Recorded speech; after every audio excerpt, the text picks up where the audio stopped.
Imagine logging into your account and realizing that someone else has hacked your personal data just by changing few characters. Hello and welcome back to the channel. In this video, we will see how this happens and safeguards against it. Let's get started.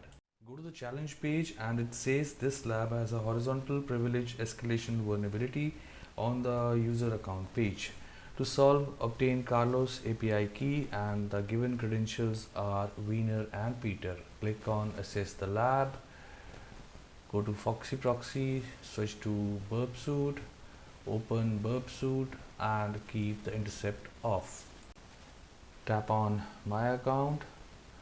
Now let me check the user ID and password again. It's Wiener and Peter. Enter username.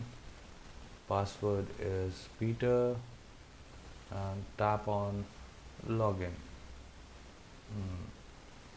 And here we have API key of user Wiener. Go to the burp suite, HTTP history, my account ID here, right click and send it to repeater. Repeater tab, tap on send.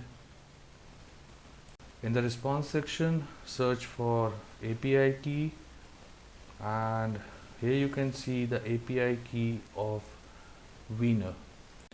Now in the request section, change this user ID with target name, that is Carlos. Tap on send. Time to look for API again. Now here you can see the username is Carlos. Copy the API key, right click, copy, get back to challenge page, submit solution, paste the API key, click on OK and it's done. Congratulations, you solved the lab. To safeguard against this vulnerability, number 1, avoid user ID in request parameters. Number 2, implement least privilege. Number 3, use secure coding practices. Number 4, implement rate limiting and monitoring. And the last one is parameter validation, that is sanitize and validate input. Thanks for watching.